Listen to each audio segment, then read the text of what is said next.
Alright, with practice and mental preparation, this tutorial will teach you how to flare. Flexibility definitely helps when learning the flare, so I definitely recommend that you stretch out every time before you attempt this move. Now, you don't have to be super flexible or be able to do the splits or anything, because I've seen people who aren't that flexible that have successfully mastered this move, but it definitely helps to have some good flexibility. So stretch it out before you attempt every time. Okay, I spin counterclockwise, so I go that way. But if you spin clockwise, you'll go this way. I'm going to teach this tutorial counterclockwise, because that's the way I spin. So for clockwise spinning people, if I say kick your right leg, I mean kick your left leg, because you're going to be going the other way. It's not too hard to figure out. You should be alright.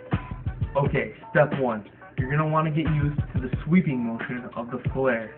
Now this could be the most difficult part for some people, is getting the sweeping down. So I recommend you start slow and really observe what I'm doing and what other people in other videos do. Okay, a key point I want to put out that some people will forget is do not relax your arm like that. Do not do that. You want to push up all the time. This will give you better height on your flare and provide you with better control. This is also what I mean by keeping your arm tight. Keep it out. Push down. Now, I place my hand like this, but you can place your hand honestly wherever it feels comfortable. Alright, back to the sweep. You want to sweep. You don't want to jump into the flare, especially for beginners. You want to sweep. Okay, here it is in slow motion, the sweep. Notice how my left leg sweeps and my left arm stays tight and pushed down. Alright, now after getting comfortable with sweeping, you're probably going to want to move on to the next step. Now for this step, you're going to want to kick with your other leg, other than your sweeping leg. So you're going to want to sweep in and kick with your other leg. Sweep, kick.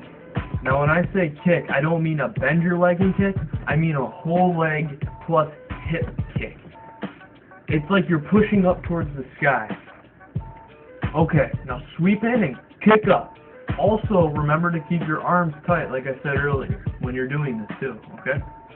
Okay, now I put this red band on my right leg just to help me distinguish which one is my right leg and which one is my left. And just as a reminder, I'm spinning counterclockwise. Okay, next step after the first kick is you're going to want to kick the sweeping leg in the same motion, as so.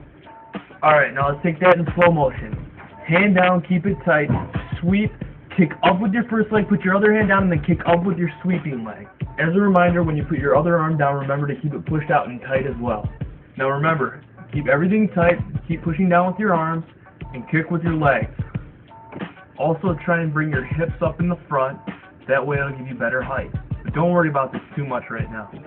Okay, next step is going to be getting around. You're going to want to kick your other leg under your sweeping leg, as so.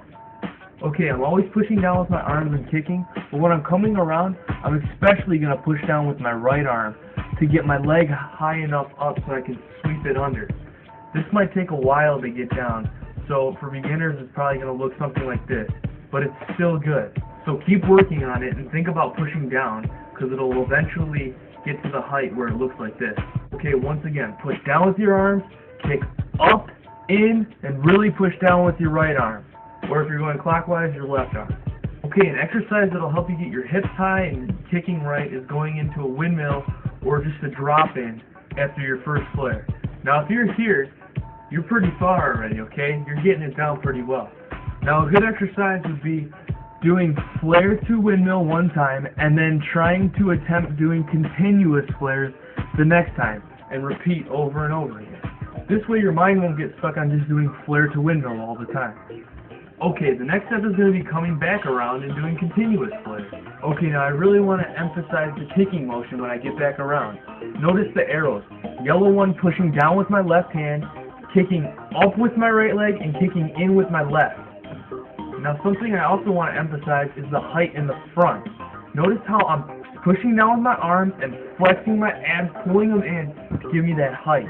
For me, height in the front also equals height in the back. It keeps a smooth, continuous, fluid motion. Okay, now beginner's continuous flares might look something like this. Believe it or not, this is a good start. You want to keep doing this over and over and over again to get in the mindset of doing continuous flares. Okay, here's a back view just for you. The V formation will eventually come, so just keep thinking about it and keep practicing it. You'll get it down, I promise. Flares for me were pretty hard to get down. It took me a while. So keep practicing, don't give up. Feel free to ask any questions you want. I have no problem answering anybody's questions, no matter how many times you ask. Oh, and don't forget to subscribe to Pygmy123. You'll make me really happy. Thanks.